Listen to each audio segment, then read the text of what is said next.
सबको मेरा प्रणाम है, नमस्कार है। प्यारे बच्चों, आज हम लोग दो लोग हैं। इनका नाम विपिन यादव है और मेरा नाम एसके झा है। तो आप सोच रहे होंगे ये तो आरजेडी वाला है, हम जो है बीजेपी वाला है क्या? यही आपके दिमाग में चल रहा है। धन्य है वो शिक्षा जो आपको जात में बदल दिया, हमको जात में बदल दिया। इस शिक्षा में आग लगा देने की जरूरत है। आज हम लोग बात करने वाले हैं मनीष कश्यप के बारे में। तो आइए हम लोग शुरू करते हैं इस बातचीत को, और हम अपना पक्ष जो आप सुनना चाहते थे कि आपका पक्ष क्या है, आप क्या सोचते हैं, विपिन सर क्या सोचते हैं, या अन्य टीचर ग्रुप क्या सोचते हैं, और क्या हम लोगों ने फंडिंग की है, क्या हम लोग इसमें इन्वॉल्व हैं, क्या मनीष टेररिस्ट है, क्या सरकार गलत है, इन सब चीजों पे हम लोग आज इन सब मुद्दों पर हम लोग आज विचार करने वाले हैं और हम अपना पक्ष आप तक पहुंचाने वाले हैं। तो आइए चलते हैं हम लोग विपिन सर की ओर। और विपिन सर, पहले तो हम आते हैं कि कौन सही कौन गलत, मनीष सही है जी सही है कि तेजस्वी जी सही है, या सरकार सही है, या नीतीश जी सही है, या मोदी जी सही है, ये सारी बातें हैं। तो कौन सही कौन गलत, इस पर आप क्या सोचते हैं? फिर हम अपनी राय आपको तक पहुंचाएंगे। सर, मेरा कहना यह है कि कोई व्यक्ति गलत नहीं होता। हर व्यक्ति के जीवन में कुछ कुछ ऐसे काम हो जाते हैं जिसके वजह से लोग हमें गलत बोलने लगते हैं। जैसे मान लीजिए हम पढ़ा रहे हैं इतना दिन से, तो पढ़ा रहे हैं तो कोई दिक्कत नहीं है, लेकिन जब कोई बात बोलेंगे तो पहले से आदमी सोच लेगा वो यादव हो तो यादव के पार्टी रहता हो। तो आपने हमें यादव जाति समझ के मुझे गलत समझ लिया। आप हमारे आगे की बात नहीं सुने।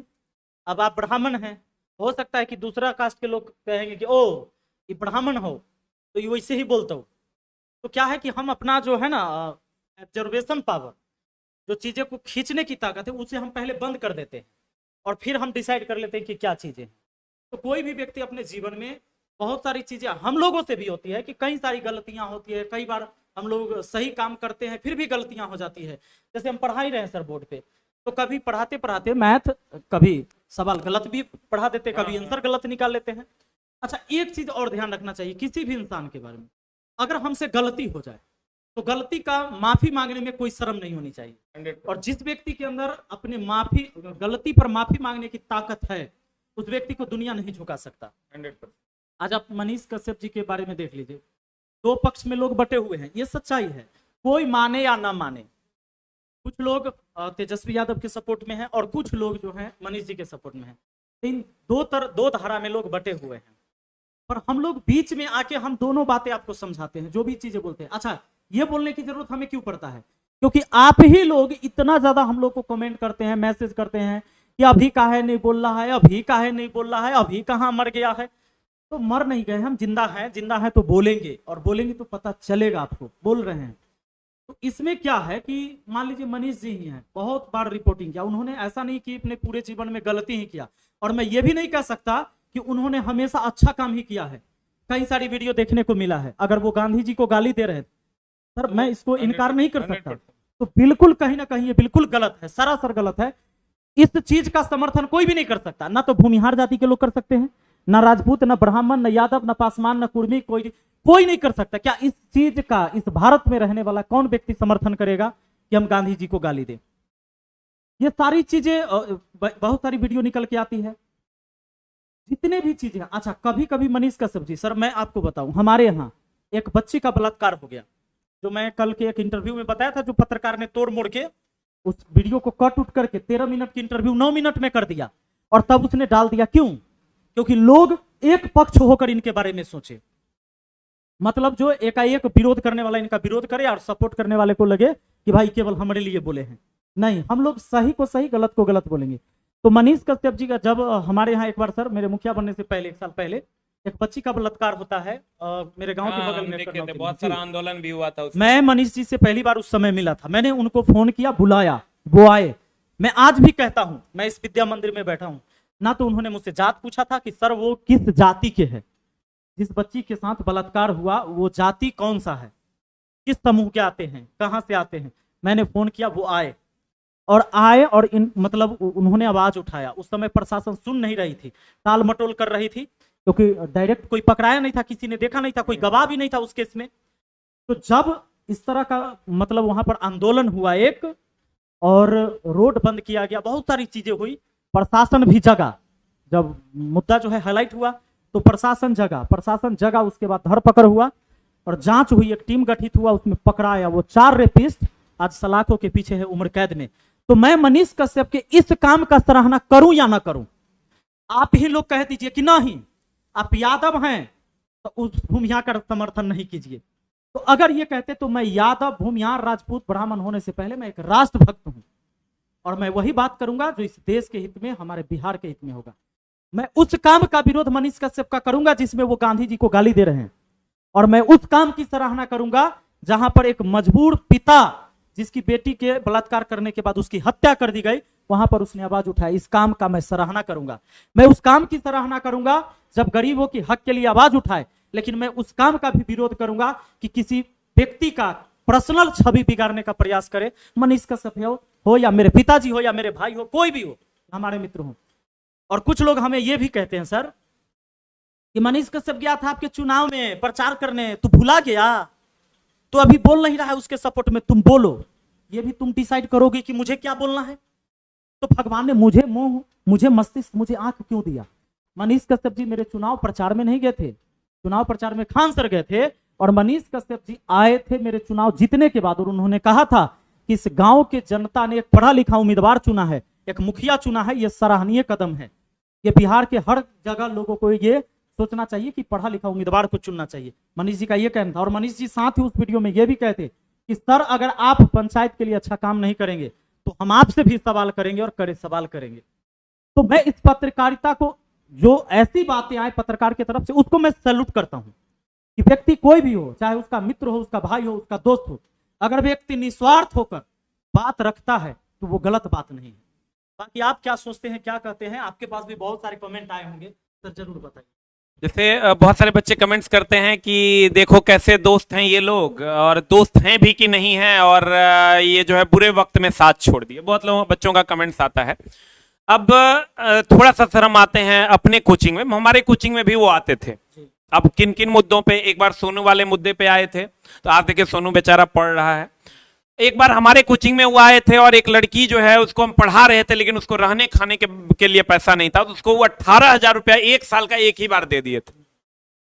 तो हम उस काम का उनका सपोर्ट करते हैं, लेकिन अगर उन्होंने तमिलनाडु और बिहार के बीच में डिफरेंस पैदा करने की कोशिश की है तो उनको सजा मिलनी चाहिए। हम इस बात के भी सपोर्ट में हैं।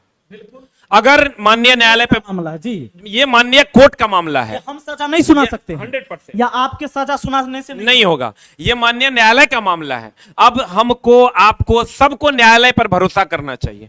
और देखिए अभी अगर हम बात करें, तेजस्वी जी कभी जात पात नहीं किए, मनीष जी कभी जात पात नहीं किए। एक बात और, अभी मनीष जी का आज का भी इंटरव्यू मैंने देखा, उन्होंने कहा कि मुझे कोर्ट पर भरोसा है, मुझे पुलिसों से भी कोई शिकायत नहीं है, जो चीजें प्रक्रिया से मैं गुजर रहा हूं, मैंने आज सुना है।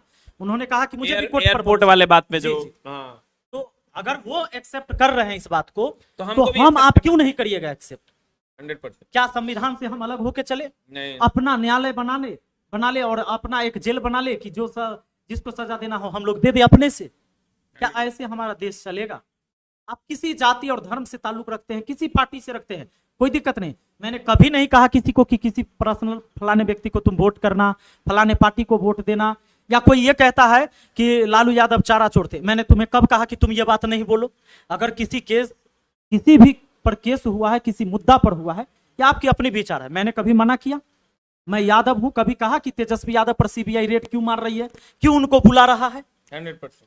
ये सीबीआई का मामला है, जांच का विषय है। अगर मैं कभी गलत करूंगा तो मेरे ऊपर भी जांच होगी। मैं आपको कभी नहीं कहूंगा कि मुझ पर जांच मत होने दो, रोड पर उतर जाओ, मेरा जांच नहीं होना चाहिए।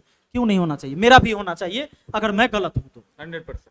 अब सर इस बात पे आते हैं कि हमने कहा कि अगर तेजस्वी जी हैं, माननीय उप मुख्यमंत्री जी हैं, मुख्यमंत्री जी हैं, उन्होंने कभी जात पात में लोगों को नहीं बांटा। कभी आके तेजस्वी जी बोले कि हमको यादव जी का खाली वोट चाहिए, अदर कास्ट का हमको वोट नहीं चाहिए। या कभी मनीष जी कभी आए और बोले कि आप तो यादव जी हैं, आरजेडी वाले, आपसे हम बात नहीं करेंगे।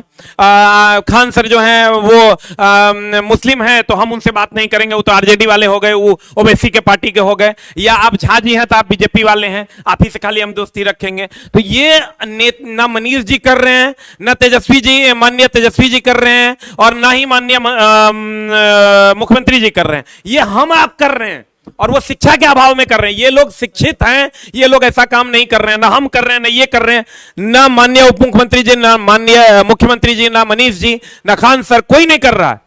ये वो लोग कर रहे हैं जो अशिक्षित हैं, जो शिक्षा के सही पैमाने को समझ नहीं पाए। हम बार बार कहते हैं, उन्होंने जो अगर उनसे गलतियां हुई है तो उनको सजा मिलनी चाहिए, अगर वो सही किए हैं तो उनकी सराहना होनी चाहिए।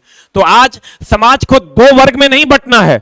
समाज में जितने भी लोग हैं उनको ये कहना चाहिए कि वो अगर यूनिवर्सिटी में बच्चों के लिए गए, घुसे और बच्चों का सवाल उठाए तो उनके लिए उनकी सराहना होनी चाहिए। अगर उनसे गलती हुई है तो वो तो खुद आज एयरपोर्ट पे बोले हैं कि अगर हमको माननीय न्यायालय पे भरोसा है, हमको पुलिस प्रशासन पे भरोसा है। जब उनको भरोसा हो रहा है तो हम आप कौन होते हैं ये बात कहने वाले कि कौन गलत है और कौन सही है। और एक लोगों का सवाल और रहता है सर कि वीडियो अखबार वाले, पहले अखबार वालों ने भी खबर छापा था, कोई और लोगों ने चलाया, पप्पू यादव ने बोले या फलाने बोले, ढिकाने बोले, बहुत सारे लोगों का नाम लिया गया। तो मनीष कश्यप पर काहे कार्रवाई हुआ, उन लोगों पर क्यों नहीं?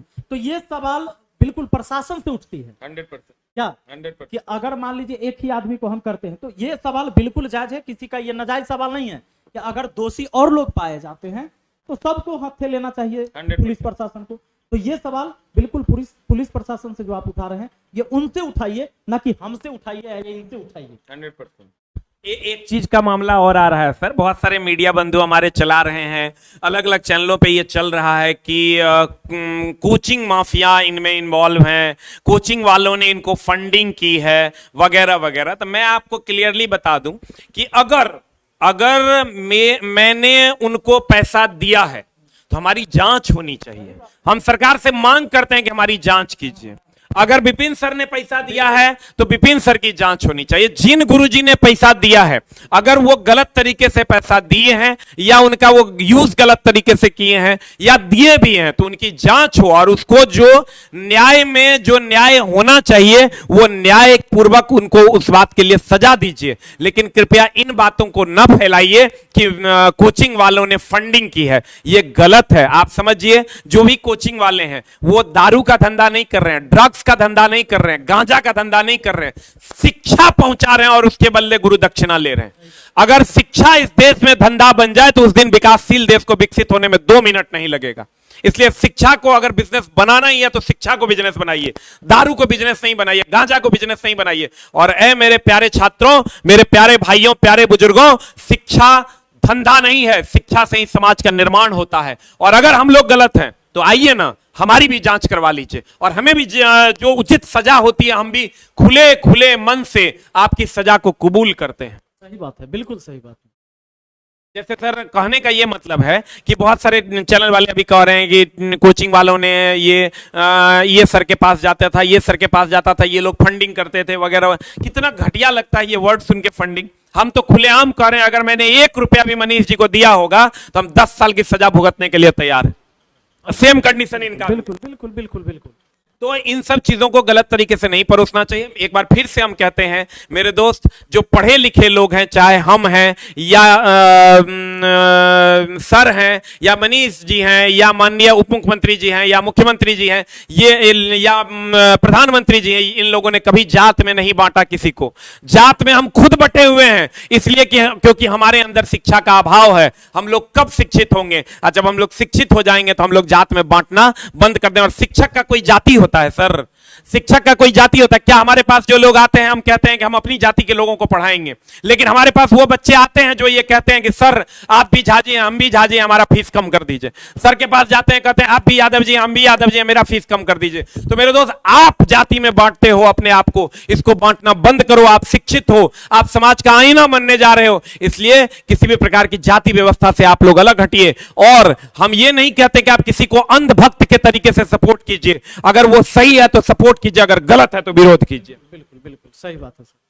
तो उम्मीद करेंगे कि आप लोग इन सब चीजों को समझे होंगे। आप लोग सोच रहे होंगे कि इतना लेट से वीडियो क्यों आया, तो हम आपको बता दें, इसलिए कि हम लोग भी माननीय न्यायालय का की ही बातों को समझने की कोशिश कर रहे थे, क्या सही है क्या गलत है। हो सकता है कि मनीष जी हमारे सामने कुछ और हो, पीछे में कुछ और हो। कई बार ऐसा भी होता है सर, कुछ लोगों के वजह से लोग सही बात भी नहीं बोल पाता है समाज के सामने, 100%। क्योंकि वो पहले से ग्रहण करने की इच्छा में ही नहीं रहता है कि फलानमा बोलेगा तो हम उसका विरोध कर देंगे, 100%। ये फलाने जाति का है, तो ये जो बोलेगा तो दिक्कत है भाई, उन तो हम सुनबे नहीं करेंगे। इस वजह से भी कई बार बहुत सारे लोग होते हैं जो आपको सही जानकारी दे भी सकते हैं, लेकिन वो बोलना नहीं चाहते हैं। जैसे वही बात है ना, जैसे आप पहले से डिसाइड करके बैठे हैं ये तो फलाने पार्टी का है। मेरे दोस्त, आज तक कभी किसी शिक्षक ने आपको नहीं कहा होगा कि आप फलाने पार्टी को सपोर्ट कीजिए और फलाने पार्टी का विरोध कीजिए। हमारे लिए जो सत्ता में बैठे हैं वो आदरणीय हैं, चाहे वो किसी भी पार्टी के हैं, वही हमारे मुखिया हैं और वही हमारे मुखिया रहेंगे। हाँ, लेकिन उनसे हम अपनी चीजों की मांग जरूर करेंगे कि अगर वैकेंसी नहीं आ रही है तो वैकेंसी देने की कृपा की जाए, अगर उस संवैधानिक तरीके से, वो भी असंवैधानिक नहीं। रोजगार पैदा किया जाए बिहार के अंदर ही, कि कम से कम लोगों का पलायन हो बाहर, और बाकी कोई अपनी मर्जी से बाहर कमाएगा तो उसको रोका भी नहीं ना जाएगा सर। 100%। लेकिन ज्यादा से ज्यादा रोजगार अगर पैदा बिहार के अंदर होता है तो निश्चित है कि पलायन कम होगा। उम्मीद करेंगे आने वाले समय में एक नया बिहार बनेगा और सर का जो सपना है कि बिहार में रोजगार मिले, हमारा जो सपना है एक नया बिहार बनाने का, वो नया बिहार शिक्षा के माध्यम से बन सके। अब आप अपने इसके बारे में क्या सोचते हैं कमेंट बॉक्स में जरूर लिखिएगा। Thank you very much, love you all, नमस्कार।